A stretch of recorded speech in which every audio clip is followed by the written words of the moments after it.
it's Mrs. Blanchard. I'm trying to do a second lecture so we can get a jump on things for once with all these snow days. So let's do Chapter 9, the very last section, Section 6, due on Tuesday. Now we're going to go over a lot of this in class because it's really important, but here's my general outline lecture. So this gives us a chance to go more in depth in class. So the video you just watched was the War of 1812, and if you remember, one of the big results of the War of 1812 is not territorial gains, it's not diplomatic gains, it's nationalism, the second war for American independence. So after the War of 1812, everybody's kind of on this optimistic, euphoric glow, and so we enter the era of good feelings because everybody's feeling good and wants to work together as a nation. So, we're going to look at a couple different aspects of the era of good feelings, and these are going to be the basis for the DBQ you're going to be writing coming up here. So the first one that we're going to look at just in this video is nationalism. The election of 1816 is really the last stand of the Federalists. It's the end of the Federalist Party. We'd seen Madison getting 75% of the electoral vote in the previous two elections, and 1816 is a pretty good margin, nearly 85%. 1816 is coming on the heels of that Hartford Convention that has all but destroyed the Federalist Party. If you notice, one other thing is in the last election map in 1812, we had seen Louisiana become a state. Now Indiana is a state. So this trans-Appalachian, and in the case of Louisiana, trans-Mississippi migration is alive and well.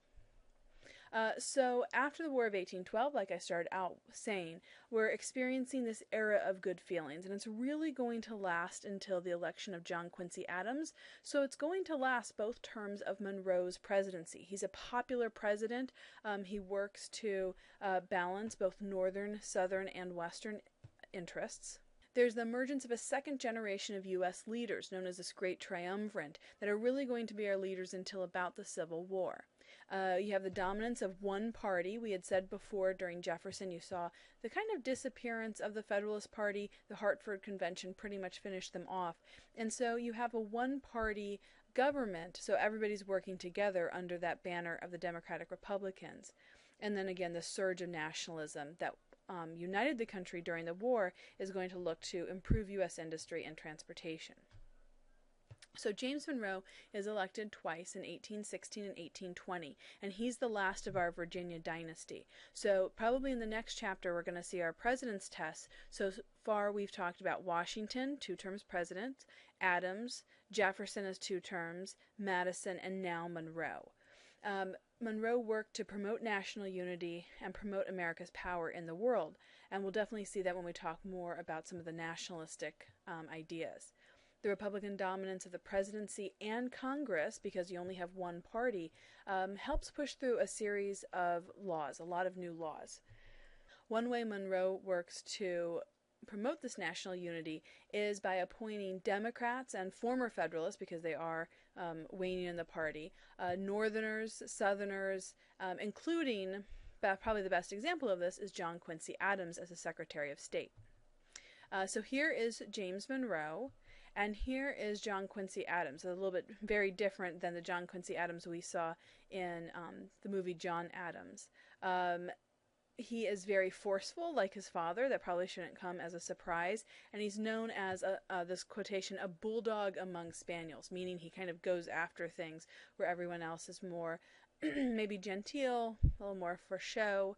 And I said John Quincy Adams was this great example of Monroe bringing different elements together in his cabinet as both a Northerner and a Federalist. He's from Massachusetts, and of course, his father had been the only Federalist president we have seen. So here again is the election of 1816, and notice the change between 1820. I'm going to show you these two again, 1816 and 1820. Notice Illinois becoming a state, December 1818, probably the most important date in U.S. history, just saying. And Missouri becomes a state in 1820, and that's a big deal. We will talk about that more. And then down here as well with Alabama and Mississippi becoming states. Another big change is notice the near unanimous election. This is the closest election in U.S. history, except for George Washington's 2 unanimous elections. So you may say, oh, well, why is John Quincy Adams getting his own vote? Really because they didn't want to tie George Washington's records for being unanimous, so one vote was thrown to John Adams to allow Washington to keep that record. And I'm sorry, there's one other difference in the map I didn't mention before. Here's the 1816 again. Here's 1820. One big difference is notice the addition now of the unorganized territory in the Florida Panhandle.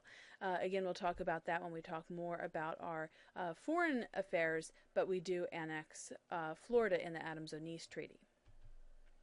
So I said there was this new generation of leaders, and this is our great triumvirate, tri meaning 3.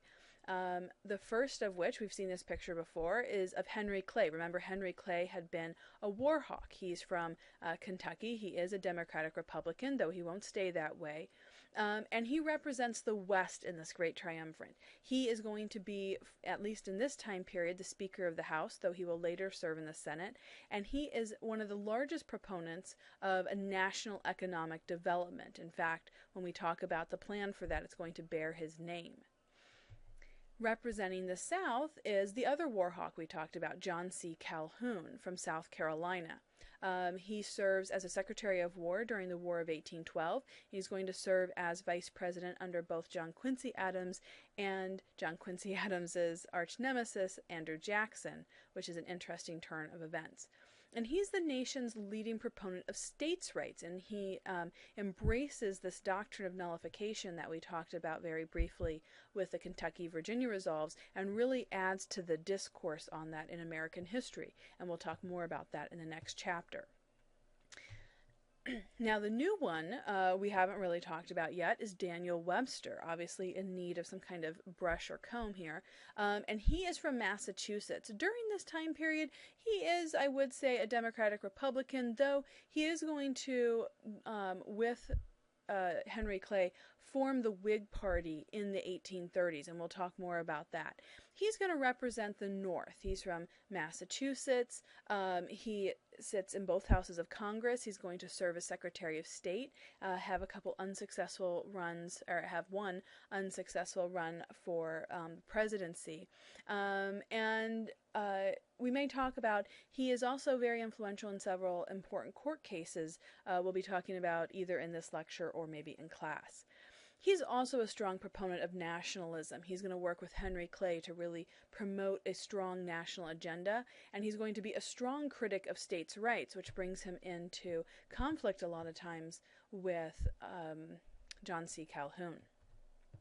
So after the War of 1812, the Democratic Republicans, traditionally, who had represented a limited government, states' rights, and strict construction, start to kind of change their platform a little bit. Because you have one platform, it grows so inclusive, you do see some ideological movement after the War of 1812. With no Federalist opposition, a lot of Republican Democrats start adopting other traditionally Federalist policies. Some, not all, are going to embrace national economic development, and we'll talk about that more in depth in a moment. Looking for a permanent army, transportation developments, again, we'll talk about that in a moment, and embracing a national university. This is going to become George Washington University in Washington, D.C., founded in 1821.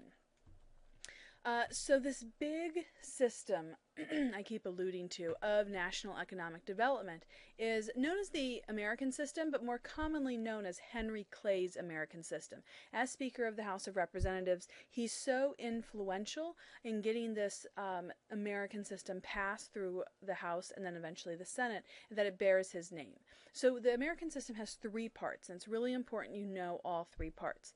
The first one is going to be a second Bank of the United States to really stabilize the U.S. currency. Remember, the first Bank of the United States had been allowed to expire in 1811. So after this large and expensive war, we need a new bank to control our currency.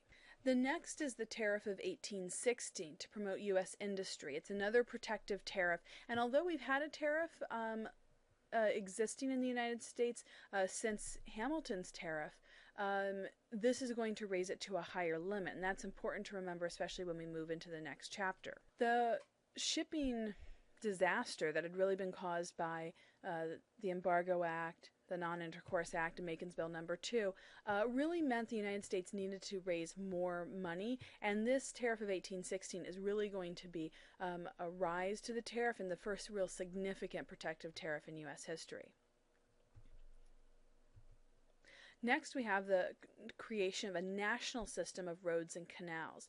This is going to help pave the way for future railroad construction, but railroads come much later. You can't talk about railroads really until the 1840s or the 1850s. So just the way we didn't say cotton before the American Revolution, let's hold off on really talking about railroads until after the Civil War. So really, although there will be a few that do exist before the Civil War, they don't really become a big factor until after the Civil War.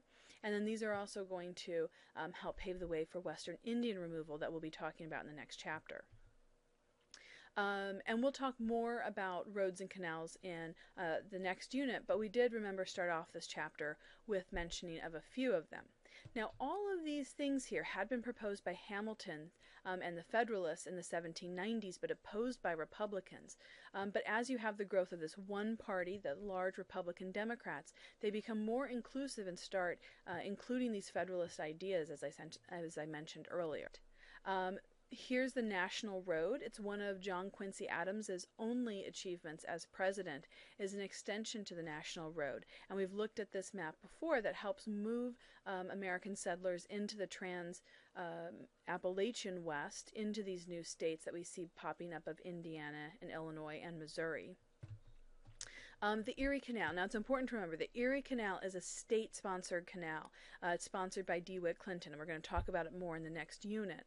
But the Erie Canal sets off a canal boom among other states wanting to build their own canals. It's constructed, though, contemporaneously in this time period from 1817 to 1825, and the national government is going to also want to help other canals and give grants to other smaller canals throughout the United States under the American system.